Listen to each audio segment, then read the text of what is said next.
Welcome to the Tearing It Up podcast. I'm your host, Taryn. We'll be tearing it up, tearing it down, and tearing it apart, dissecting all things related to those who deviate from the standard. From leaders of their industry to leaders of mediocrity, and maybe a gear review or two thrown in. We shoot the shit and let the conversations flow, so if that's not your style, this may not be for you. Otherwise, listen in. Hope to light a fire in you somehow. Hello, everybody. Welcome back to another episode of Tearing It Up. This week, we have Jen Cates on the episode. We don't have Amber with us today, so I'm bummed about that, but I'm really excited to talk to Jen Cates. I've been following her for, a few years now, which is crazy to think that I had to kind of go back and look of when did this all start? You know, the last 4 years just seemed like a whirlwind, but I found her through a mutual, I think it was this woman, Jill Coleman, a fitness professional, was running some social media courses and things like that. And Jen and I were both in one of those.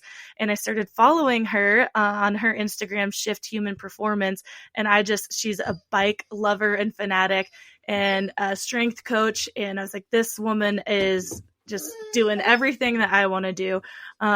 This woman is just after my own heart with the things that she's talking about and doing in the world. So it's been so amazing to just follow her journey through things and listen to her podcast and the advice that she has to give out. We are on the same page in a lot of, I think, beliefs around women in strength training specifically too. So that's always nice to just have someone who feels like they're on your side. Obviously, we need to have many different opinions and things out there, but it's nice to follow some people who are like, you're on the same page and you're doing the same thing and down for the same cause. So I'll turn it over here to Jen. But first, Jen, where are you actually physically in the world right now? Physically in the world, my feet are in Denver, Colorado. And that's where I live now. I've been, oh my gosh, next month, May, is going to mark 10 years here, which is just wild to me. Time is a time warp. It's insane. Yeah. It's such a weird thing. But yeah, coming up on 10 years here in Denver. I'm originally from Florida. I know, yikes, insert the Floridian jokes here. But I'm from like the cool part of Florida, Tampa. I apologize to anyone else who's listening who's from other parts of Florida, but Tampa rocks. But yeah, no, I live in Denver, Colorado. I did have a few stops in between Florida and Denver. You know, I stopped in North Carolina for a little bit, did my undergrad school and a little bit of graduate school there. And then just progressively went to Kansas City, which is where my partner lives and is from. And then now it's just been Denver. The mountains were calling. I love Tahoe too. I love Tahoe area and out in California, but it just wasn't in the cards for us to move out there. So yeah, Denver was kind of okay, we can come here. We can always visit Tahoe or wherever, whenever we want to. So yeah. What brought you to Denver in the first place? Just biking and wanting to be in that area? Or was there something specific, a job or... No, not the job, because I was technically with a remote employee anyways. I was a remote employee. I've been a remote employee for before it was cool, quote unquote, before 2020, I guess, when everyone was kind of turned on to it. So yeah, in the industry that I worked in previously in biotech research, there was a lot of remote employment. And then of course, having a long distance relationship, I had a little bit more flexibility with the company that I was with. And I was blessed to have that flexibility. I was honored to have that flexibility rather. And, yeah, I was a remote employee and there wasn't a job that brought us out here, but Erin, my partner, and I, we just kind of sat down and we're like, hey, where are the places that we love? Because we both respectively have traveled a lot for our previous and current employment opportunities rather. And, the list was pretty short. It was Austin, Texas, Portland, Oregon, various parts of California, because we just love California. She didn't want to move further east. And we were just kind of man, we just kept landing on Denver and, over and over, just because the weather and just the people, and quite honestly, it's the lifestyle and people out here. It's definitely a smorgasbord of people. There's not really a ton of folks who are originally from here. But it does seem to attract a lot of, similarly minded folks when it comes to activities and outdoor lifestyle and just lifestyle in general. And that was really important to us, it's just to live in community with people who we really resonate with and didn't feel like we were in conflict with as much. But yeah, definitely the outdoor activities. And I love mountain biking. I've loved mountain biking for over 20 years, but I wasn't technically actively a mountain biker in Kansas City. but I knew that the potential was endless out here. So yeah, that was definitely part of it. Yeah, I totally resonate with everything you said about Denver, because with Tahoe, I mean, I knew people who came out here, and that's how I got here in the first place. But Colorado was on my list of places to go for a long time, and it was like my best friend had done a year in Colorado, or at least a winter. I can't remember because we would always speak in years as just winters. Like we did everything for the winter for a certain Yeah. amount of time. But so she went out there, and I was like, yeah, I really want to go to Colorado. My sister-in-law, who was not my sister-in-law at the time, but she had lived in Boulder Hmm. for a while, and I was like, yeah, I have to go check it out. When I worked in Alaska, a lot of folks I knew were from there. And then when I landed in Tahoe, like I had visited Colorado very only a couple days, here and there, didn't get the whole Hmm. scene of it all. But when I got to Tahoe, I was like, this kind of feels like what I would expect out of Colorado, like in the people, the Yeah. activities, like just a mountain town. Yeah. That's in a lot of Yeah. places. Yeah. And yeah, I landed here and ended up just kind of staying here. I was like, I don't really feel that need and urge to go to Colorado, especially because it was my first time being so Yeah. far away from family, that I was like, I don't want to get any further. Like I don't want a 20+ hour drive to them. A 12-hour drive is enough. And I'm so Yeah. close to Reno, Nevada, that it's Yeah. super easy to hop on a quick flight. But yeah, Mhm. that just the people you can get out, and it's just this kind of living where, for the most part, a lot of people seem on the same page. Again, I know you got to fill your life with different opinions and things like that, but Yeah. it's Yeah. definitely more enjoyable Exactly. to be around people who understand the lifestyle you want to live and who are also living it. It makes it a Yeah. little bit easier to live the way that you want to Hmm. live as well. So that's, I 100%. mean, I Yeah, still because hope where are to you get from out there to originally? visit Seattle area. So Tacoma, Oh Washington. yeah, that's right. Okay, yeah, yeah. Oh, nice. Yeah, Tacoma's beautiful. It's Yeah. beautiful up there. I love the PNW, and Seattle was on our short list too. But it was also just like a matter of, man, I don't know, like the summers there are amazing. Like we love the summers in the PNW. But yeah, the rest of the year can be a little rough when you're not used to that type of climate. Yeah.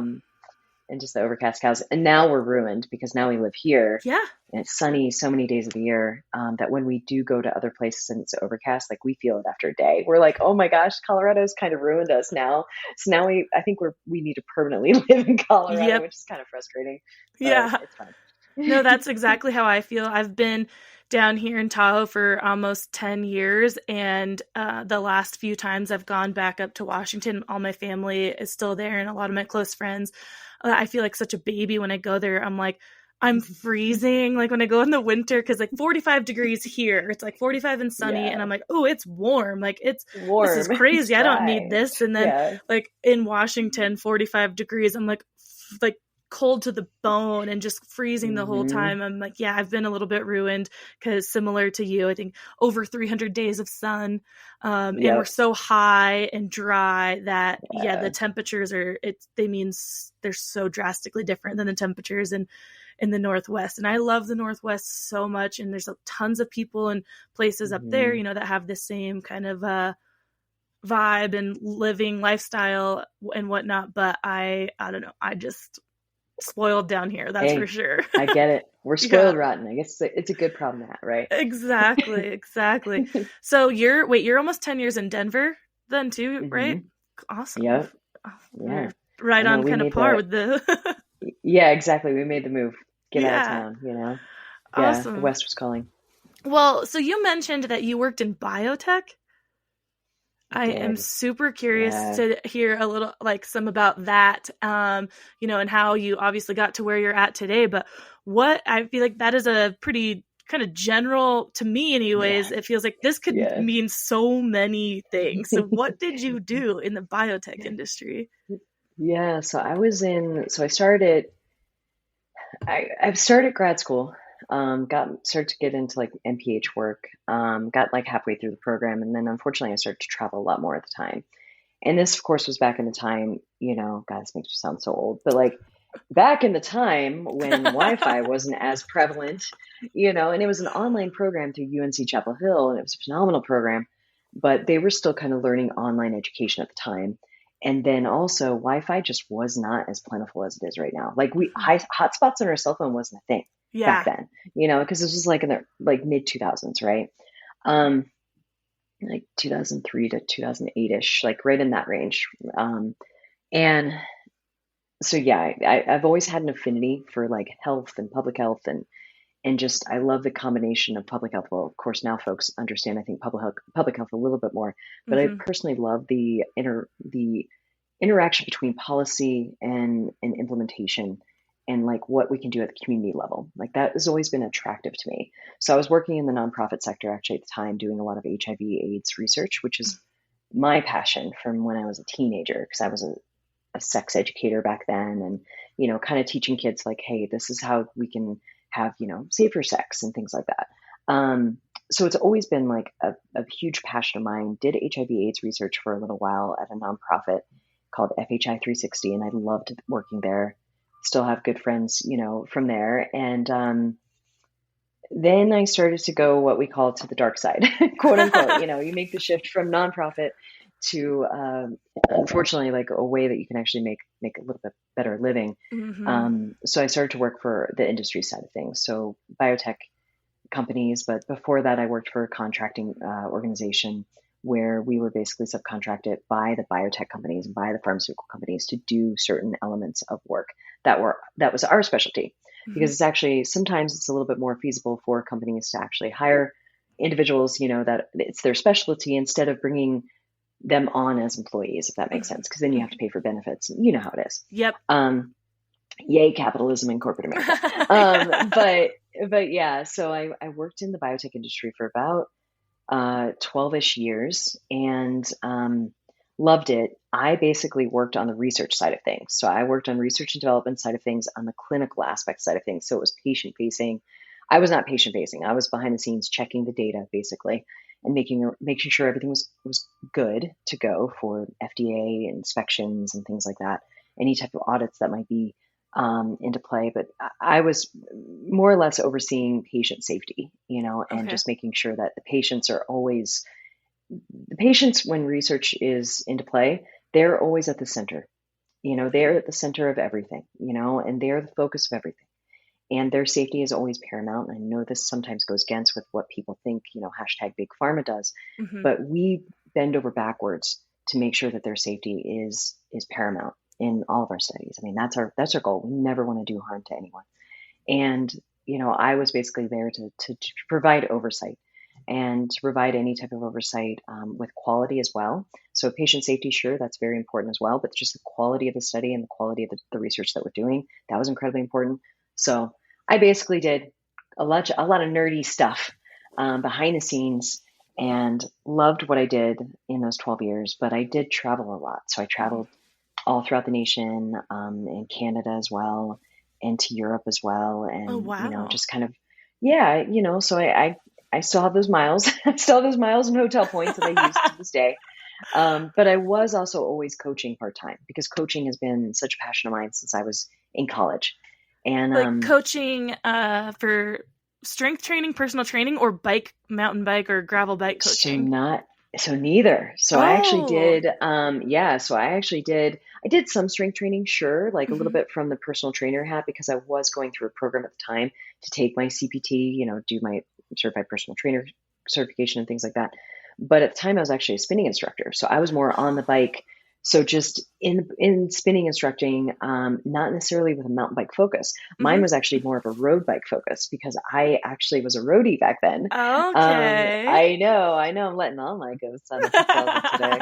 But yeah, I was a road cyclist back then. I did a lot of charity rides, because my mom, she has multiple sclerosis, MS, and we did a lot of the MS rides in North Carolina.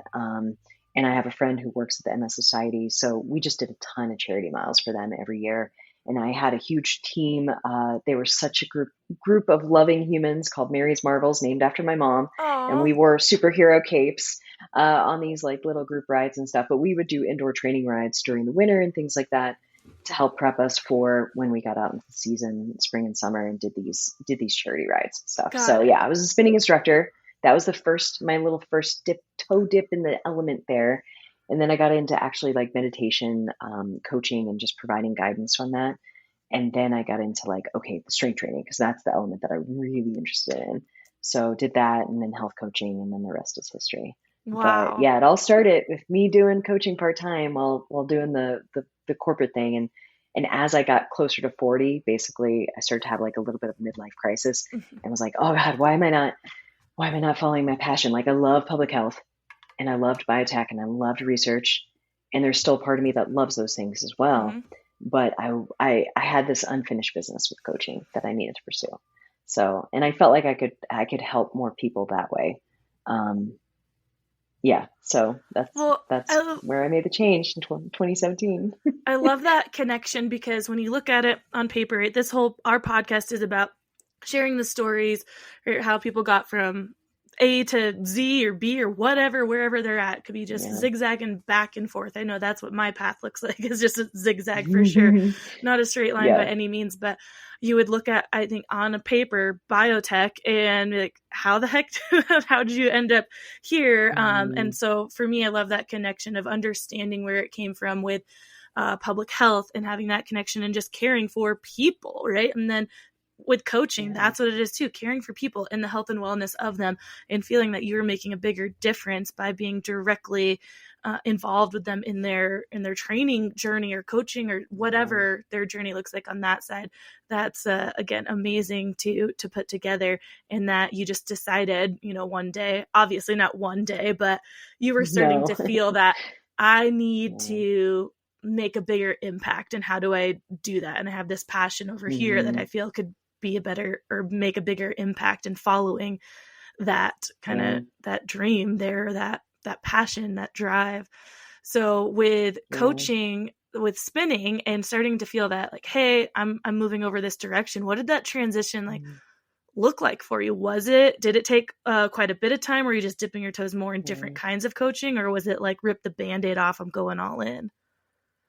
It was kind of a combination of the first and third. So like a combination of ripping the Band-Aid off, but then Mm-hmm. also like, hey, let me be intentional with this. So in 2016, I started my business, and back then it was actually called Meru Wellness.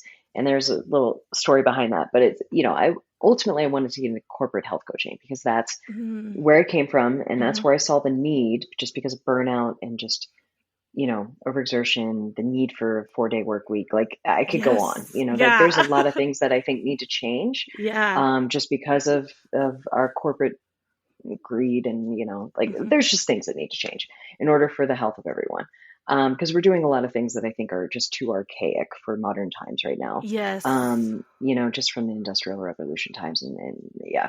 But I had always done coaching part time. So coaching in a studio for spinning, and then Meru Wellness. I started Meru Wellness because I had more people asking me for nutrition advice, because I Mm-hmm. was getting some really good results with my own nutrition and making big changes with my own health. I had high blood pressure at the time, and I was making big changes with reducing my blood pressure. And people, I think it just kind of caught attention. And I was like, Mm-hmm. well, I don't want to be the type of person who's like, yeah, let me just do this. And, I'm not a qualified individual, but let me just Mm-hmm. give you help, because I don't know, it's kind of shady. So, didn't sit well with me, like Yep. ethically. So I was like, okay, let me go through the training. Let me do some formal stuff. And I would just give friends like tips, like, hey, okay, try like, this, what do you think of this? Is this possible for you to try? And it was just like small little tweaks, because Mm-hmm. they'd ask me, and, you're kind of put on the spot, and you're like, oh, wait, I'm not really certified to do this or qualified to do this. But like, they're just literally asking for your opinion. So then you start helping people, and it feels really good. Mm-hmm. Because that's the thing, is like when I was in biotech, one thing I didn't say was over the years, I looked at thousands, literally thousands of patient charts, and you start to see a theme emerge, Mm-hmm. and the theme that emerges in these patient charts who are ill is that, now, of course, there's a variety of different reasons, that they do reduce their exertion and just their activity levels, but Mm-hmm. you see the reduction in activity and the increase in basically like comorbidities, so like their illnesses and diseases and things like that are in existence in that. And I couldn't help but constantly see this sequence over and over again, and of course they're getting these band-aids of like medications to help, Mm-hmm. but I'm just like, man, where's the gap? Because that's where modern day medicine and health coaching, like that's what health coaching is literally meant to fill that gap Yeah. between modern day medicine, physicians and nurses and nurse practitioners working with their patients, and then health coaching actually helping them implement the changes that the doctors are recommending. Mm-hmm. Mm-hmm. And that's why there needs to be, I think, a little bit more focus on like health coaching. But I digress. But that was kind of the stimulating thing, was just like, okay, that sparked me seeing all these patient charts over the years. And it made me just see like, okay, made me contemplate like, what are some things that I can make in my immediate, sphere in terms Mm-hmm. of changing, and then how can I expand this sphere, um, of making an impact for people. And that's when, like, okay, starting Meru Wellness, which then became Shift Human Performance a few years later, and just starting people on these like simple things that they can change one thing at a time, Mm-hmm. and then that was in 2016 when I started that. And then in 2017 was when I was just like, I was burnt out, Taryn. Oh my gosh. I was getting so burnt out because I was traveling a lot. Um, yeah, I was traveling like every week, for work, That's which is great. But that's a lot. And we've It's talked about demanding. burnout so many times on our podcast and Yeah. had a guest who does corporate talks all about burnout. And so the fact that you Yeah. brought that up, I'm like, yes, yes, we all need to hear this, is that, Hmm. again, we're not crazy for No. feeling this way. It is real, in our structure, work structure of the 40-hour work week is just, Yeah. it's insane that this is what Yeah. is normal. Like, that's way less time for Hmm. any enjoyment or family or the things that actually matter in life. Yeah. So yeah. Especially now that we can get so much more done in less Mhm, time because of technology and because of all of these advances. But exactly. yet we're still expecting that 8-hour workday 5 days a week, if not more. And Yep. that's where it's like, no, things kind of need to change. Like, there needs to be an adjustment for what we're capable of doing in a shorter period of time Mhm. now. And then also because of the demands, because technology does demand a little bit more of us. And it's a little fuzzy. And is there an answer for everything? No, but I think that there's like definitely something that we need to address. Let's put it that way. Absolutely. And so Yeah. then you're experiencing burnout, and what, this is 2017 when you're going through it? Yeah, 2016, 2017. It kind of started back in like 2015-ish. And that's when I really started to take control of my life. But I had high blood pressure still. And the irony is, like, I was at my leanest, quote unquote. So yeah, Mhm. smaller is not always better, friends. Right. But I was at my leanest, but I was experiencing high blood pressure and just some other things that were a little alarming. Wow. Since certain things like this run in my family, like cardiac stuff. So I knew it needed to be attention. I needed some attention. So that's when I really start to like put my nose down to the grindstone and just think, man, okay, I think this is the next avenue I want to pursue. Um, so yeah, I started saving my money just in case, because I needed my, get Your out of cushion. corporate Yeah. America, yeah, cushion and everything, and started saving my money, started talking to my partner about this, and just, voiced my concerns. Mhm. And she's like, yeah, that job is killing you. Mhm. What can we do that can do this a little bit differently, but still make you happy? And I was like, I've got this idea. And of course she was all in and very supportive of the whole endeavor. And I always knew, and I said to myself, like, hey, give yourself at least a year. Mhm. Give yourself at least a year, preferably 5 years, because it takes always longer than a year, right? And I Absolutely. did. Yeah, so I did. I just kind of took the leap, started taking more clients on at that time, started to say, like, to friends who were asking me for advice, actually I am taking some new clients. And they were like, oh, you do this professionally. That's awesome. So then it became a little bit more like of a legitimate business, Mhm. and just kind of sprung from there. And then it was all referrals, especially for those first few years. It was all like just strict referrals. Wasn't doing a ton of stuff online.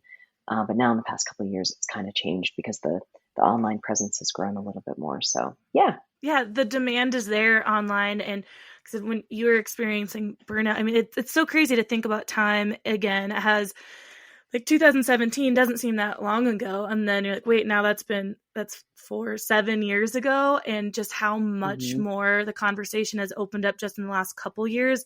um I mean, I didn't start hearing about burnout really until I think 2020, and now it's become much Hmm. more of a forefront conversation for all. And like you're saying, even just then there was a lot of apps and things available for kind of remote coaching, training, and whatnot, but not, well, I guess I shouldn't say a lot, but they were out there, they existed. I mean, Hmm. my gym used one for the, like, in between in-person sessions, but not a lot of people bought into it. They were like, nah, they didn't Yeah. stick to it. And I mean, online Yeah. programs, like cookie cutter programs, have existed forever and whatnot, but it's really been the last few years that it's like blown up. And again, it's because I think people have realized like how to it helps them structure their day better if you don't have to be somewhere, and it helps you that like now I can Hmm. squeeze it in at this time, and that allows me to be flexible in my either work schedule or schedule with the family. That it's just so lovely to have that option for people. I like a hybrid form myself, Hmm. like in Yeah. person for when I Hmm. can or when I need, but having the option of doing stuff online and with other folks is amazing. But it's you also mentioned, oh my gosh, not just the burnout, but it'll come back to me. But You okay? so yeah, totally just The high blood summed. pressure? Yeah, yeah. Yeah, And yeah. just realizing that, and I'm sure at the age that this is happening too, is like, okay, I'm at my Hmm. leanest, and these things Yeah. are In happening my that mid 30s. yeah, that you maybe don't hear about at this age. I think at any age, obviously, you need to look at it and be like, I need a lifestyle change. But especially at a younger Hmm. age, you're like, what is going on here? Hmm. Especially if you're looking at yourself thinking, this is kind of the best shape I've been in. So Yeah. that's got to be a like eyes wide open kind of thing there. It was. It definitely was. Because I mean, I lost my grandfather. So my mom's dad. I never met him.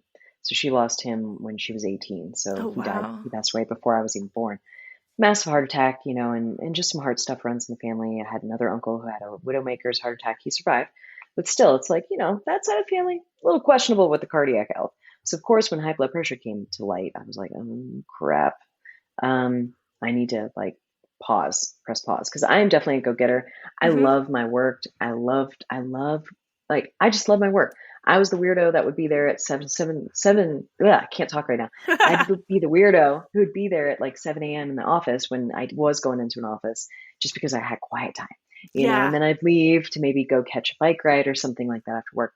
Or I'd stay there late, so it was kind of one of those things where I loved my work and I loved working, and I loved it a little too much, Mm-hmm. and I didn't set strong boundaries because I cared so much about the work that I was doing. And now, of course, in retrospect, I'm much better at setting boundaries and things like that. And, ask folks not to text me, things like Mm-hmm. that. Yeah. But yeah, I knew it was burnout and I knew it was stress induced for sure. So, like, what can I do that were some changes that would help me mitigate some stress and manage stress a little bit better? I'm a lifetime meditator. I've discovered meditation when I was a kid, Oh, so a wow. teenager, really. Yeah, so 15, and it was in a philosophy class I was taking. So that was like a little bit of a blessing. And, I was just trying to think like, okay, I'm meditating, I'm doing all these things. What am I not doing? Mm-hmm. And I started to reflect on myself and start to implement some things that help me obviously turn the turn the tables on that high blood pressure. So, and of course, it's not going to work for everyone, but it did work for me. And it was just kind of a matter of like taking control of that. So, yeah. With that, working out is a stressor, right? So did you have to take some Mm, time off of biking or strength training or anything like that you were doing? And what did that kind of look like for you as a person who I'm kind of assuming is that movement in itself too is a mm, way for you to kind of check out and have your own time. yeah. So something like high blood pressure, I imagine you've got to turn the like knob down on everything. So Hmm. I think meditation obviously probably played a big key in it if you did have to step back from those things. But what did that kind of look like for you if you had to step back from those other things to keep life kind of feeling a little bit normal and sustainable for you? Yeah, that's a great question, Darren. And like the biggest thing was I kind of went in a little bit harder on my meditation. I was a little bit more devout with it, Mm-hmm. and dedicated to it, I should say. So I went all in on that, maybe extended my meditation sessions, did a couple during the day, throughout the day instead of just one. Mm-hmm. Other thing I focused on was sleep because, Mm. traveling every week, my sleep was just not the best either. So it was one of those things, you know, I tried to go all in on making my sleep as optimal as I could, um, and just, give myself as much love and attention as I could to optimize sleep because obviously having really crappy sleep does impact your blood pressure. Yeah. Imagine that. It impacts a lot of things, but it can also cause some high blood pressure. But, and also dialing back my training. So I actually switched my training at that time. And I'm trying to remember specifics, but I still did Olympic lifting. So I was CrossFitting a lot back then. And Okay. I was getting back into mountain biking back then as well, because we had just moved to Colorado in 2014. I started to explore the trails a little bit more in 2014 and 2015. And 2015 is kind of when I made those lifestyle choices for my blood pressure. Okay. But spending time outside, so doing my mountain biking, but having fun with it. It wasn't Hmm. ever training, it's just for fun. And I think outside time definitely helped me. But also, the other thing was to down regulate my CrossFit workouts. So Hmm. if I was doing a WOD or a workout of the day, for those of you who don't CrossFit, then I was like going instead of 100% or 90% effort, I was maybe doing like 70% effort. I was like, I'm going to do Fran at 70% speed, like Yeah. I'm going to do like everything just dialed back a little bit. And I Hmm. wasn't trying to sandbag. I was just trying to give my body some love and attention that it needed. So I did change my workouts to where I was doing maybe one or two CrossFit WODs a week, Hmm. but I was actually primarily doing strength training. So then I shifted things and did strength training program that incorporated Olympic weightlifting, powerlifting, and bodybuilding movements, which is Hmm. like, that's my favorite trio right there. Like those are my favorite three things to work on. It's just like some regular like strength, in terms of deadlift, squat, and bench. And then I did snatch and clean and jerk for power. And then I did a lot of like dynamic stuff in terms of like box jumps and and like bicep curls. So I did Yeah. like basic stuff, basic rowy stuff. I hate to call it broy, but like Yeah. bodybuilding esque Yep. stuff, Totally. like shoulder burners and things like that. And I personally found that combination really set me up Hmm. so physically well for the demands of mountain biking, while also mitigating my stress because I wasn't doing CrossFit 5 days a week. Right. You Yeah. know, yeah, and nothing. This is nothing against CrossFit. I Hmm. love CrossFit. I still coach it part time just to keep me fresh, and I love the atmosphere and I love the community that CrossFit provides. However, I just don't think that we're made to do 5 to 6 days a week of high intensity work, day in and day out. And that is one reason I do love my CrossFit gym so much, is because they don't program that every day. Like every day is not a hard day at my gym. Yeah. So I Yep. love that because you don't get that at every CrossFit gym. Yeah. And, it's kind of one of those things where I think the combination of like focusing on sleep, focusing on my diet, I increased the potassium in my diet, which can help, because I was consuming a fair amount of sodium products just because of my sport and things like that. Right. Yeah. So I started to increase the potassium in my diet, not with supplements, but with food. Hmm. Um, and then the sleep and stress management with meditation, and then changing my training. So it was kind of like a multi-pronged thing. Yeah. I don't know which was like the biggest Hmm. mover or dialer, but I feel like that combination really made a huge difference for my blood pressure personally. But again, Well, everyone's different. Some people do yeah. require medication, but I was And I, trying to avoid that. yeah, I feel like one of the big struggles for people trying to make a lifestyle change, whether they need to because of something medical or they're just ready to or whatnot, is the trial and the error that it takes. And not, I know for me, I definitely have those problems where I'm doing multiple things and I'm not sure which of the things is like sticking the Hmm. most or making the most difference, or if it's all of the things. And if it's all of the things, sometimes that's really hard for people to balance. How do they continue to do all of this stuff? And again, it's something we talk about a lot on the podcast. It's just the instant gratification that our society has Yeah. come to know and love. And I 100% fall into that many times, is just that instant gratification. And it's really hard to, yeah, figure out what's working, what's not, and how do I now I Hmm. change this a little bit and that a little bit. It takes time. So even you mentioning when you moved to kind of out of the corporate and into your business, that like, oh, I'm going to give myself a year, but we know that's actually 5 years. That I Yeah. think is huge to mention, because so many people do think that if you're not successful in the first year of whatever it is, it doesn't have to be your Hmm. own business or a lifestyle change, like doesn't mean it's not working. A Yeah. year goes by so fast as we Hmm. come to find out, as we just get older, the time goes faster and faster. So, if it takes 5 years to start really feeling settled in something, it's not a bad thing. And I think we need to normalize that Hmm. it's not just like, but again, we have this overnight success of social media influencers and things like that. It's just in our Yeah. face so much more that it's hard to remember that things do take time, and more than 1 year is it's not abnormal. Actually, you're not a Mm-mm, failure for it. And mm-mm, especially if it's coming in just lifestyle change, we need to have more grace with ourselves. If you, I think I don't push like weight loss with clients of mine at all. I am mm-hmm, definitely more about building strength, but I know that I'm one of them that there's times I want to lose weight, and mm-hmm. it's totally normal that it's maybe only a 5 pound difference in a year. Like, but you have to look at the Yeah, composition overall. And we just can't look at it as, I feel like so many people at that year mark for whatever kind of change they're trying to make, be it work, life, health, they just throw in the towel. yeah, And they it's do. just, it's not that easy. And I think when it is something kind of medical that maybe you have a little more reason, right? A little bit easier to Mm-hmm. stick to it because you have to, your health is on the line. If you're not Yeah, like committed to making these changes and trying different things, then you're just going to be sick and not able to do the things you love. But we want yeah. to prevent us from getting in those positions in the first Mm-hmm. place too. And 100%. when you Yeah, mention preventive that, measures are so important.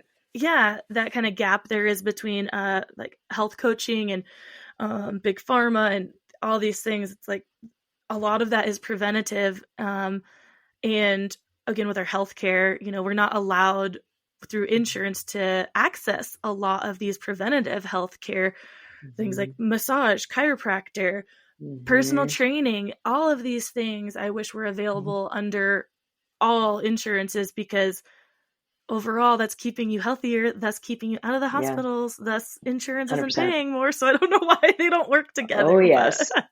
No, and it's so frustrating. And like, don't get me started on healthcare yeah. because, like, the biggest determinant for a great health experience, I hate to say this, but I'm just going to say it, it's money. Yeah. You need money. Yep. Like, and that's why I feel like a lot of the population is just kind of left Mhm. um, out to squander, unfortunately. And these are unfortunately underprivileged individuals, and then they get in this cycle, and it's hard to get out of that cycle because they just don't have the support, with Yeah. any type of programs and things like that. So yeah, it's money. Like, it's a luxury for me to have gone to the chiropractor today, Mhm. to help me with an ongoing injury, and it's a luxury for me to go to my physical therapist because I actually pay out of pocket for him. Because he's more of a boutique physical therapist, because Mhm. I get the time that I need with him compared to my 20-minute session with a physical therapist through my health insurance. Like, Right. I will gladly pay extra because I get better results from him for less money actually in the long run. So it's frustrating. It's so frustrating. Again, there needs to just be like this huge overhaul in the system Mhm. that unfortunately I'm just not sure is possible right now. Yeah. Um, yeah, but again, Yeah, it's a that's a different topic, whole, but oh, oh yeah, we I get could so go on frustrated about it. that Yeah, same yeah, yeah. forever and ever. That's what's with every time we have a guest on, we're like, okay, we have to have you back like 5 more times because we can talk for Yeah, hours about this one thing over here. It's hard to squeeze it all in. yeah. But kind of going back to figuring out the like strength training, your Olympic lifts and Mhm, power and all that, and realizing that this is mhm. helping your mountain biking. Yeah, Then how did you figure out that you wanted to provide this to other people who were looking for the same things? Was it similar to yeah. with your nutrition that people just were like seeing your results and coming to you like, hey, Mhm. what are you doing? Yeah, so I was actually working with a client at the time, and I'll say her name because she actually has said this publicly. But yeah, her name's Ann Gallion, and she's a former pro mountain biker, freaking ripper of a rider. Oh my God, and just an awesome overall human. Like, love Ann to pieces, and I'm honored and privileged to like call her a friend now. But yeah, so I was coaching her through some things, just kind of helping her out with some things, and especially that transition from being a pro athlete to just being like a regular human. Mhm, There's a little bit of a yeah. gap there, and just trying to figure out like what her training should look like. And she's like, "Hey, Jen, don't you do, because we were doing health coaching together." Mhm, And she's like, "Hey, don't you do like, I see you post videos of you in the gym, and like, I know you do programming, but like, would you be interested in doing programming for me?" And I was like, "Oh my gosh, yes. Like, I would love to do programming." Because at the time in my business, I was only doing 100% health and nutrition coaching. So okay. like, that's how I was making a living. That's how I was like feeding myself.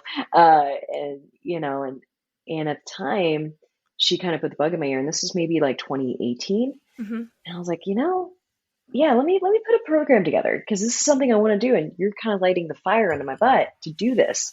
Hmm. Because I was a CPT at the time and I was training to do it, but I was just trying to figure out how to deliver programs to someone. So I was like, "Do you mind, being my beta tester?" And she's like, "No, this would be great. This would be great because now I don't have to think when I go to the gym." And that Yeah. was always the theme with her and other people that come to me. They're like, "I go to the gym. I know what to do. I've been training for years." Some of them don't know what to do. So there's Hmm. the wide spectrum here. But the biggest thing that they want is like, "Hey, I go to the gym and I just don't know where to start. Like, I know all these things to do. I just don't know how to build a workout. Hmm. Hmm. I need some help." So that's when I started to do one-on-one training. And then I was like, "Anne, psst, what do you think about me doing like a group program for mountain bikers? That's more affordable because again, money, right? Hmm. And I used to work in public health. I want my programs to be accessible to more humans, right? Hmm.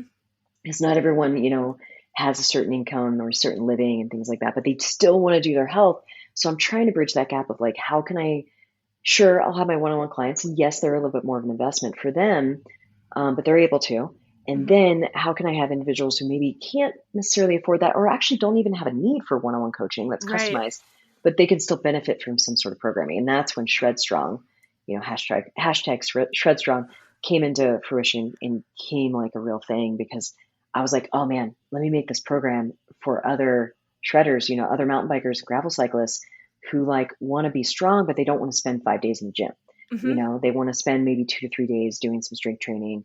And I have two different programs. One's a barbell program and one's a non-barbell program. So the non-barbell program uses more bands and dumbbells and just body weight A stuff. little more And then the accessible to bar, like at yeah, home or whatever. 100%. Yeah, I Yeah. give them like a minimum, like, hey, have these, like, I give them a minimum list, have these bands, have, maybe a set or two of dumbbells, and here's my suggested weights, depending on where Hmm. you're at in your journey. And then I have the barbell program, which actually is the same as the at home program, because I want people to realize you can do the same thing.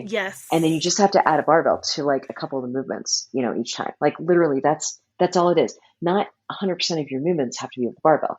And I Right. think sometimes we also get lost in that, like, no, 100% of my movements have to be barbell, whether it's push press or overhead press and like bench, like, whatever. I'm like, Hmm. not really. Like, you'd get a lot of benefit even just from doing band work and body weight stuff and, dumbbell stuff. So that's when Shred Strong came into fruition and I kind of started to go there. But yeah, honestly, the reason I'm doing all this programming and the reason I even started with it was because of Anne and Anne kind of Wow. pushing me like to be like, hey, would you do this program? And I was like, sure, like let's do this. Give me a couple weeks. Let me put something together and like think about it.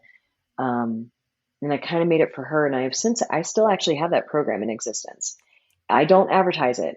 It's kind of like the Anne special, and I Yeah. only really offer it. I only really offer if people come to me and they're like, "Dude, Jen, I like love powerlifting. I Hmm. love like Olympic lifting. I love all these things. Like, but I also like mountain biking. But like, I Yeah. do want to spend 4 days in the gym. So Hmm. they do want to spend more time in the gym, like 3 to 4 days a week. So then I have this program, and I'm like, actually, I do have a program, and I've since kind of tweaked it a little bit, and I'm Hmm. actually still to this day tweaking it because I have a couple people who are in it right now. And actually, Anne is back in the program too, Awesome. because she's like, I miss, this element, because there are Yeah. some elements in that program that I don't necessarily have in the Shred Strong program, Hmm. Okay. but they're very similar. But again, I need to tweak. So anyone listening who's like, hey, I want the Anne special, don't come to me yet. Don't come to me Yeah. yet. Maybe come to me in a few weeks because I'm still making some changes to it. But yeah, so thanks, Anne.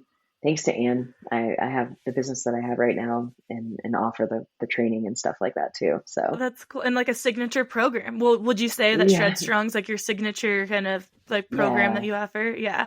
yeah. Um, That's kind of the signature group program besides one-on-one stuff. Yeah, is it made to be done like concurrently during bike season, or is it no, like you should start early, it gets you prepped for bike season and then you taper off, or is it kind of like any time of year you yeah, can do this because it won't interfere with your riding, especially if you're just like recreationally riding, not trying to race yeah, or anything.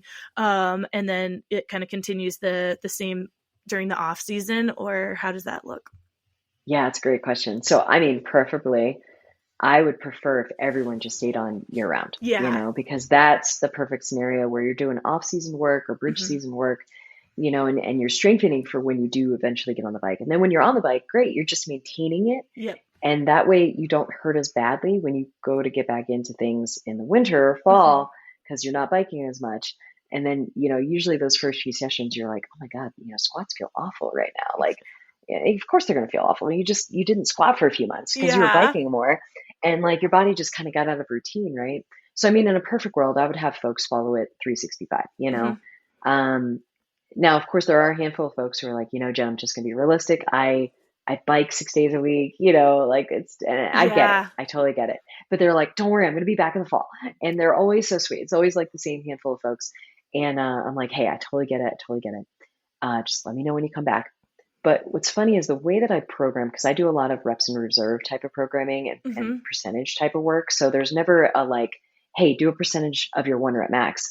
No, I want people to, for example, find their like heavier 5 rep Mm-hmm. deadlift for the day, for example, or like a Mm-hmm. Romanian deadlift. Like, hey, get to 5 reps, but you should feel like you have like 3 to 4 reps left, and they're like, ooh, you're not giving me a number. And I'm like, well, absolutely not. I'm not giving you a number. This is a group program. Like I could Yeah. not physically do that. I don't even Mm-hmm. do that for my one-on-one clients, honestly. Yeah. Because also here's the thing is like if they're menstruating, if they got crappy Mm-hmm. sleep, if they're overly stressed, they're not going to be able to get up to 90% of their 1 rep max, for example, or 80% or whatever. Like, and then they're going to feel bad about themselves. So then it Yep. becomes this like circular mindset crap storm. Mm-hmm. And I'm just like, no, I want to avoid it. So I always use RIR or like an RPE, rated perceived exertion scale, for them to kind of figure out like where they should be, reps wise and weight wise. And because of that, the program's really made for everyone Mm-hmm. and they can dive in whenever. So they can dive Yeah. in like next month, when I start like a new 4 week cycle, they can come in whenever and they're actually going to be on the same track as everyone. That way, everyone's doing the same workouts. The only exceptions are when I have my one on one clients who do want to graduate to Shred Strong because they're feeling good. They're Mm-hmm. healed up from their rehab, for example, because I have a few clients I'm working on with rehab programs with their PT, for example. So like when they're ready and they're done with rehab and they maybe do like a couple more months with one-on-one coaching, then they're like, okay, I'm ready for Shred Strong. So there is the exception when I'm trying to transition them. I'm looking at where they are in the program and Mm-hmm. where we are in Shred Strong. And I'm like, ooh, okay, I don't want them to jump right into that just yet, but let me start them on this week cycle, this 4 week cycle in Shred Strong, and then I'll graduate them. And then let them know, you know, but yeah, like they're the only exceptions really. But yeah, honestly, anyone can just dive into Shred Strong. I do that programming for a reason. It is cyclical in terms of Northern Hemisphere riding. So if I do have Right. anyone who eventually, I actually don't have anyone in the Southern Hemisphere who's in my program. But if they're in the Southern Hemisphere, then I would just have them start like in different season. So I'd Right. have them Right. be on the opposite season, right? But yeah, I just have them join whenever they can. And I consider when we're biking more, so when biking season does hit, which is right around now, Mm-hmm. like, okay, great, we're gonna now have the optional day be your squat day. Like that's gonna be more of the like knee centric movements. Mm-hmm. That will be an optional day, but we're still doing maybe a Bulgarian split squat or a split squat in your deadlift day. So we're still getting some knee centric stuff, but we're not going to as much exhaustion maybe as we would on a squat day. So Got that's it. kind of where I make switches, just in a simple term. Yeah. And then maybe I'm doing more heavier strength during the winter season, Mm-hmm. like, hey, let's find our 3 reps, let's find our 5 reps, let's kind of flirt a little bit with the lower rep range, but Mm-hmm. higher weights, especially for people in the barbell program. And then as we progress and we start to get closer to biking season, I'm starting to increase power movements. I'm starting to increase, any type of dynamic stuff that will help them generate more power for when they do get on the bike and they want some more power to the pedals. So yeah, muscular endurance, like it's all kind of like I'm easing into that type of Yeah. realm right now for them. So yeah. I love the idea of the reps in reserve or going off the RPE Hmm. because that's the number one question I kind of get as a personal trainer of what weight, people wanting a weight. And so I Yeah. will, with one-on-one clients, kind of use a starting point if they absolutely need something, but I really try to pound in the same idea is that your Mm-hmm. 100% is going to look different every day, especially Yeah. for like menstruating female athletes. Mm-hmm. Your hormones change, but also sleep, Mm-hmm. stress, all these different things can be vastly different from day to day. So just because you Mhm. could do that yesterday, and this, I keep this in mind, like bike riding. One day I'm like, okay, I Mhm. did that trail and murdered it. And then all of a sudden the next time I Mhm. do it, I'm like, I slogged up that hill, like, or Yeah. vice versa. Like, what's going on, you know? So when you can just kind of look at it like giving what you have today in the tank instead of trying Mhm. to reach these absolute numbers and not getting to them. And then you're just like, you leave that workout feeling defeated. Like you said, like, okay, I couldn't lift this weight that, for weeks I I've been able to suck. throw around Yeah. my head. Like that doesn't make Yeah. sense. And when you know those numbers and you're paying attention, even if you are doing like reps in reserve or RPE, you might pay attention to that. And it could be in the back of your mind, but if you can keep at the forefront, like, going off how you feel today, what weight can you have a Mhm. couple more reps left and you're not killing yourself, and just do that today, because ultimately that's what's going to make you feel better at the end of the day Mhm. and help your recovery. If you're just killing yourself, then your recovery is going to be shit, and the next day or next time you go to work out or ride, you're not going to be recovered because you pushed too far. Mhm. So I think that is an amazing way for people to approach their workouts, and their bike rides, especially like if you're not Mhm. training for something super specific and those numbers are pretty arbitrary, then don't worry about them. Like, Yeah. it's all good. Just do what's going to make you leave that workout or ride feeling better. But because some people are out there like training for something specific and have specific numbers or something they need to hit for whatever reason. And so Mhm. that I was wondering, like with racers, this Shred Strong program, I assume, is still just as good. And do you work with racers like specifically any differently? Mhm. Yeah, I do. So that's where the beauty with one-on-one coaching comes into play, because then you can look at the entire race season and just be like, okay, great. Here are your A races and B races. Now we can play off of them. Like these are going to be your deload and tempo weeks, or taper weeks rather, and these are when we're going to really up the ante and like have you hitting 1 to 2 RIR, and that type of thing. So Mm-hmm. I mean, in a perfect scenario, yeah, I would work with every client one on one, but Yeah. like, I will say with the Shred Strong program, I always let the group know. I'm like, hey, I know that this is like my like lower offering, or I don't say lower, but like, it's kind of like my general offering for Yeah. for everyone. But let me know if you ever have a race, and I can tell you how to construct your 2 weeks leading into it. Like, what does this Mm-hmm. look like? What do your workouts look like? And it's just kind of like a nice little chat through, and people appreciate that level of attention, and I mean, I never want people to feel like it's a waste for them to do like a group program because it's not Mm-hmm. customized to them. Absolutely not. I Yeah. have so many riders in this program, and I love it when I get messages from people. Like this morning, I just came back from a race weekend, and I got like two separate messages from people in the Shred Strong program who are a little bit newer, and they're like, "I feel so much stronger already," and they've only been in the program for like I think 4 weeks now. Wow. Yeah, and they're just like, I'm already feeling so much better on the bike ride. Like I'm feeling great, and I'm not feeling demolished, because one did unfortunately come from a gym that was doing only high intensity stuff, and that's Uh, all they were doing, mm-hmm. and they came to me because they were starting to feel really run down, and I was Mm-hmm. like, hey, just give it a try, it's just a strength program. There is an interval session in it every week, but it's again optional because I Yeah. want this to work for people. The main crux of the Shred Strong program are going to be the 2 to 3 strength training sessions a week, with one of those being optional, Mm-hmm. but that's where you will get the benefit from, Yeah. is that, and like the mobility flows and yoga flows that I include, because I have a yoga instructor do yoga flow in there Awesome. every quarter. Yeah. And because, yeah, oh my goodness, mountain bikers, we need to be a little bit more bendy. We need to be a little Yeah. bit more flexible. Probably all bikers, really. Just Yes, yeah, really all humans. yeah, But yeah, exactly. being in that tucked position can just be a little bit grueling for the body. So yeah, again, it's flexible, but I do try to be that coach of like, hey, if you have a question, or if you do experience an injury, let me know, because I want you to still utilize the Mm-hmm. program, and feel like you can still take advantage of it, even if you like may have twisted your ankle walking down the stairs with your kid or something like that, Yeah. Yeah, I want people to reach out at any point, but it's Well, custom, but that's it's not custom, but it's still a little custom.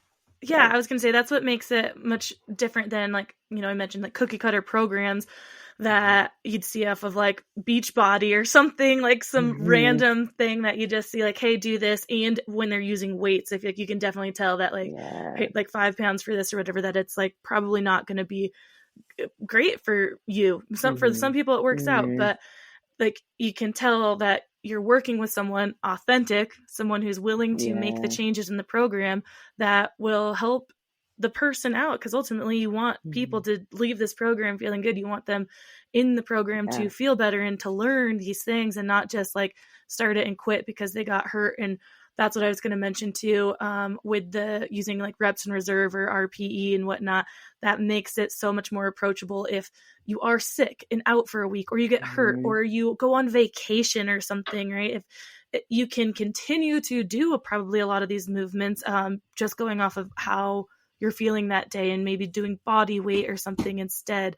But Mhm. like that way of doing things makes things so much more approachable for everybody, and even just yourself. Like you might think you're kind of a person who's gung-ho and knows all this and sticks to Mhm. programs to the T, but life happens. So having the flexibility in a program ultimately is going to be better for anyone and everyone, no matter your experience level, in the gym or on the bike, I feel. So I think more people just need Mhm. to get on that train of, yes, RPE, Yeah. reps and reserve, and Yeah. listening to your body. Like, 100%. Yeah. but you Yeah. Get mentioned in too. touch. Oh yeah, yes, just get in touch for sure. Yeah. But Yeah. you had a race this weekend, so I'm curious of Did. what your biking life kind of looks like right now. What did you race? Was this gravel? Was it mountain bike? Are you racing all the Yeah. time? Was this kind of one off, or what are you up to? No. I actually am getting back into some racing this year. It's kind of funny. I've taken a several year hiatus. Um, and I used to race more cross country style. I dabbled a little bit with enduro style or trail, or a little bit more like downhillish. I don't want to call it downhillish because I was never really downhillish, but enduro is kind of like bike park stuff, right? Yeah, Um, and I had a blast with that, and I've had a blast in both of those styles. I certainly classify myself as a mountain biker, just a generalized mountain biker, because I hmm, love cross country and I love enduro style. But this year, I'm actually getting back into racing after several years off, because quite honestly, I'm helping my clients in their races. It kind of makes me feel a little FOMO-ish because yeah, I get their race reports afterwards, and and I've kind of like become a little bit lackluster. Like I've just been doing social riding. Like I have not been riding hard or anything like that for the past several years. And I kind of just got a little bit of a fire under my butt because I'm gonna turn 45 this year, and I kind of had a little bit of a fire under my butt to where I was starting to think and contemplate about, like, man, what do I want? Like, what does Jen want? Like, I've been focusing on my clients and my business for so many years now that I'm like, man, I do miss racing. Um, and I kind of want to know what I'm capable of because I've kind of become a little soft, yeah, like I'm hard with my client, not hard with my clients. I'm like, have good expectations with my clients and they just crush it. My team is, God, they're a bunch of badass. I hope I can curse on this, but yes, they're just such a bunch of badass athletes and like such good humans. And it's so rewarding seeing them just like crush at things that they want to crush at, that now I'm like, God, Jen, you've kind of become a little soft hmm, because on rides, like I'll walk things sometimes, because I'm just like, I don't want to get hurt again. Like it's yeah, fine. I'm in my 40s now. Like I don't want to get my shoulders hurt. And I start making all these excuses, and I'm hmm. gonna just call them that because they are. They're excuses. And I You start to know become a little bit best more whether they hesitant. are or Yeah, not.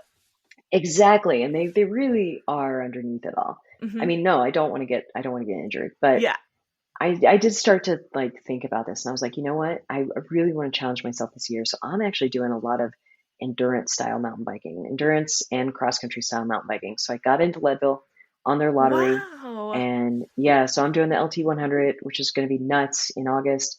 In July, I'm doing the Silver Rush 50, so that's going to be an ass kicker. But yeah, I'm doing the Silver Rush 50 to help prep for Leadville.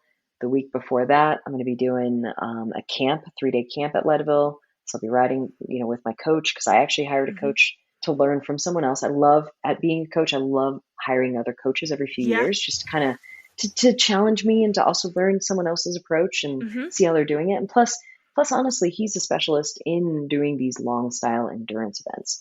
And he's a good human, and I felt very comfortable working with him. So I'm learning from him this year. But yeah, I basically have a race every month, and this past weekend was just an 18-mile mountain bike race. I thought it was actually going to be more cross country style, but I was wondering. it It was cross country, but oh my God, those last few miles were really demanding. Like they were very technical and like double black diamond features. And Wow. this was my fourth ride on this bike, and I had just crashed. Like I actually had probably my worst crash that I've had in all of my cycling just 2 weeks ago. So I'm still kind of fresh from that mental Oh, status, you yeah. know? But so Hmm. I honestly, I just went to this race. Like I want to dust off the cobwebs. I want to have fun because I will get first place in fun all the time. Like I Yeah. don't care. Like Love I, that. even if it's sucky, I'm still having fun and I'm still laughing at my errors and just laughing at myself on the bike. So that was the goal with this race, was to do that, get my equipment dialed, like my nutrition pack, my, Hmm. how much nutrition I'm taking in every hour, try to get my gut used to doing that. Yep. Um, and getting used to like just quite honestly, just planning for a race, Hmm. because planning for a race is so time intensive and it really requires a lot of your attention so you don't forget anything. And I forgot a couple things, but now I know where I'm like, okay, great. I need to put this on my little spreadsheet and kind of go forward with my little checklist, every race morning, and just have these things on the little checklist that I'm going to go through. So it was a nice practice run. It was the Royal Gorge Groove. It was an 18-mile solo race in Canyon City, Colorado, and that was the other thing. It was a part of Colorado I actually haven't visited yet, so I haven't Oh, been there yet. Have never ridden those trails, never even seen those trails, um, but it fit the bill for everything I needed to do to kind of make me less soft. That was the yeah. goal, because it was 40-degree start. It was foggy and it was cold and it was windy, and when I say foggy, I mean the fog was so dense, Taryn. Like at some points I couldn't see maybe 20 feet in front of me, Wow. but I'd say on average it was like I was able to see 30 to 50 feet, which is enough for you to kind of like scan the trail ahead of you. Hmm. But a lot of them were around blind curves and a lot of Oh, blind corners, and you were foggy on top of it all. So it was like, quite honestly, it was a great first race. Like I hated it at the time because I was like, wow, this is like really uncomfortable. But that's the cool part, is it was hmm. so uncomfortable that it made such vast improvements in just me mentally. Like I Hmm. left that thinking, oh, I just did something really effing hard and I feel so much better for it. So it Yeah. fit the bill for what I needed for season. So yeah. Wow. That is definitely a diving right in after a crash Yeah. and like first race back Yeah. in. But like I said, after the Yeah. fact, to be able to look at it like, okay, like I got through all of that. I can Hmm. take on more, and I know I can get through all of that at least. So Hmm. that's impressive though, for taking a few years off, and then you're in Leadville 100. One of Oh man. the Yeah. men that's another assistant coach for the high school wrestling team that I coach for. He's doing the Leadville. I think this is his second year. So he'll be up at Nice. camp a month out or so too. But yeah, he's been going through the Nice. same things of starting those longer rides and racing and figuring out Yeah. his nutrition as well. That's a huge thing on Hmm. those long rides or runs or any endurance thing, is like, what can my gut handle during these? It's not Yeah. easy just to throw anything in your Yeah. belly, I imagine, that's for sure. But No, that's a definitely whole not. And I'm nother. fortunate I've been sampling stuff. Yeah, that's a whole other topic. But yeah, I've been sampling some good stuff and I found something that works really well without like any type of gut upset, which is really key. So I'm stoked. But yeah, I'm Awesome. excited. I'm scared about the season, but I'm super excited. Like I don't say scared, I'm nervous. I Yeah. think nervous is a better word, Hmm. but I'm equally excited too, because I mean, the reason I wanted to do levels, I want it to be freaking challenged. Like Yeah. yeah, I'm tired of sitting back and watching all my clients have all this fun, and I'm like, damn it, I want to get back into it. So it's kind of Absolutely. hard though. Yeah, it's hard. It's hard because you also have to lower your expectations, where you're like, oh yeah, I'm not Hmm. doing like that what I was doing, before. That's fine, and I think that's really cool. You have to respect the seasonality of where you're at. Absolutely. We talk about that a lot too, and it's we talk about it so much because it's something that Amber and I both have to remind ourselves of all the time. So a Hmm. lot of our conversations are, yep, exactly what we're going through and what we know others are going through and have to remind themselves of. Um, Hmm. so in the biking world, outside of your racing and helping others with strength training and whatnot, does Shift Human Performance as a business have a place in the mountain biking or biking world, as far as like uh just doing anything bike specific, like inclusivity, working with other organizations, or is it just through the kind of combination of strength training and getting people on bikes? Yeah, no, I'm huge when it comes to inclusivity. in the industry. Yeah, Venture Birds is an outfitter that I coach with. So I do a lot Hmm. of skills work coaching with them. And they used to be Beta, VIDA, MTB series. So with them, I was with their version of like a DEI program. So Oh, I was okay. on their panel, just I was one of the white-bodied individuals that was on the panel. It was BIPOC led, and it was really trying to get, back in 2020, we were really trying to start the conversation of Hmm. like, what does this look like? How can we get folks who are BIPOC individuals, into predominantly white sport, Hmm. and how can we make it a little bit more feasible in terms of like offering scholarships or some sort of like, honestly, just accessibility? Because, yeah, money, of course, is an important thing, but honestly, just accessibility. Like, hey, do they need help with bike rentals? Do they need help with something else? What do they need help with in order to get them into the biking arena? So there's that. I do that now. I still work with Venture Birds, but I'm not on that DEI panel anymore. It was called the Impact Committee. But yeah, I'm not doing work with them because we only have a 2-year stint, just to keep Hmm. fresh ideas coming Yeah, in. totally. But I do similar work with a community here. It's called the COMBA Women's Program. So COMBA is our Colorado Mountain Biking Association. So they're the people who basically cut through the bureaucratic red tape for trails and building trails and accessibility trails and just trail maintenance. Hmm. And they're a voice for the mountain bikers here in the Front Range of Colorado. So they have a women's program that's been in existence since I think 2017, Hmm. and is still going very strong. One of my good friends actually leads it now, and we do mechanics clinics because we're trying to empower women and non-binary individuals to like know what the heck to do on their bikes if they have a Love flat, that. or if they want to change or if they want to do more advanced things like bleed their brakes. Like, we're Hmm. trying to teach them these things, to care for their bike, because this is an investment. As you Hmm. probably know, bikes are not very cheap. Yep. So we want them to get the most out of their investment and just kind of make it simple to them and let them know things that maybe people aren't always sharing with them. Like, hey, you need to change your sealant every, 6 months in this dry climate. And, people just don't know because they just buy a bike and the bike shop doesn't necessarily always tell people, hey, follow this schedule. Hmm. They're not like an automotive dealership. So that's Yeah. where I actually think bike shops could actually be a little different with that. Like, give them Yeah. a little schedule of maintenance sheets, Yeah. especially if they're a new biker. I think we could really empower individuals that way. But yeah, so we do mechanics clinics, we do skills clinics with Combo Women's Program. We also do group rides. So I'm actually the ride manager for them. So I manage programming or scheduling and overseeing the bike rides that we do with the community every month. It's the second Tuesday of every month, and it is so fun. It's so fun to see these folks, come to these rides, and they're so amped and they're so supportive of everyone. And I love it because it's inclusive in terms of we have, you know, mild groups. So we're doing salsa scaling this year. That was kind of Okay. my idea. And like, we're doing mild. So people who maybe just want to like go slow in the uphill, go slow in the downhill, it might be more feasible for like newer riders, a little Hmm. less intimidating, right? Then we have medium spicy, medium smoky spicy, medium party pace spicy, I so love that. party pace is like slow climb, fast downhill, yeah, which is everyone. Yeah, I will Yeah. say like that's basically everyone. They're like, no, I just want to like suck it up on the climb and then fly downhill, right? Yes, And that then is. there's the medium Oh, smoky. It's speaking to you, right? yeah. Medium smoky is for people who want to maybe go a little bit faster downhill or uphill and down. And then Hmm. spicy is when people just want to fly, Yeah. like let's All do really directions. nice head. Yeah, like they want to go fast up and downhill and they're more comfortable maybe on more technical features and stuff.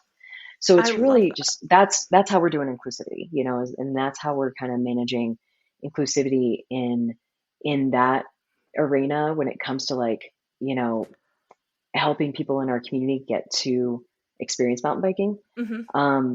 And then the other way is I do offer some scholarships throughout the year. I honestly, I don't advertise it just because it's feels gross to advertise things like this. But like, for example, I've been working with Grounded Nebraska gravel race, Hmm. which is hands down one of the most inclusive gravel races and gravel events I think that's offered here in North America. Highly recommend anyone check them out. Again, it's Grounded Nebraska, and it's a ride that's at the end of June. And it's one of those situations where I'm offering like 3 scholarships, for riders um, that, were selected from like a scholarship panel and things like that. And they're doing basically an equivalent of Shred Strong, but it's more geared for what they need on the gravel bike, specifically in a 12-week frame. And then also giving them like, some gravel guiding workouts and things like that they can play around with. But that's how I really help the community, is just, I don't really necessarily advertise a lot of that, but Mm-hmm. I think it's important to have these offerings for the community. And then I'll give giveaways at like local prizes, for, especially if it's like a high school event or something. I'm like, oh yeah, let me help, like, next year's senior or something, increase their strength a little bit, and just any way I can kind of give back to the community. So That's yeah, amazing. Well, we have covered yeah, so much today, Jen. Thank you for sharing yeah, everything about just how you got to where you are, your business, what you're doing for the mountain bike community in your area and in other areas, especially because obviously your programs can be accessed from anyone around the world. So yes, you're helping. So your reach is huge. Before we sign off here, though, I want to make sure you have a chance to share with people where they can find you, how they can connect with you, and what exactly, like, all wrapped up in a bow, kind of your offerings are, yeah. and what maybe where you're headed to. Like, if there's anything to be for people to look forward to in the future that's not quite here yet. 100%. Yeah, thanks. Well, first of all, I want to say thanks for having me on, Taryn. Like, seriously, it's been so nice to actually physically connect, because sure, we connect Yeah. on social media and all this other stuff, but many thanks to Jill Coleman for, like, introducing us to one another years ago. And I love what you put out in the world, and I'm so excited to like have a fellow, female trainer, because there's not a ton of us, Mm-hmm. but have a fellow female trainer out in the world that, yeah, touts the same thing, where we don't have to go hard and go home all the time, but yeah, Thank we can you. just yeah, we can just be. But yeah, so future of business is, I definitely see myself getting into a little bit more group health and nutrition coaching, especially for mountain bikers. I'm putting together a program that I've kind of been working on and off for honestly the past couple of years. And it's for a group nutrition coaching program for specifically mountain bikers and gravel cyclists and just adventure folks. Awesome. And I would love to, just because corporate America did run so strong for me in my past, I would love to have a group health program for, folks who just feel like busy professionals, which of course is like Mm-hmm. everyone right now. Yeah. But I want to make it like more specific for them, and especially people who might travel every week, just because there's not a ton of coaches in our arena, right? Who in our industry rather, who have done that, who Mm-hmm. have traveled every week for a living in corporate setting. So I can kind of provide a different lens, I think, for those individuals. But yeah, I want to get into like some corporate health coaching, for the busy business professionals,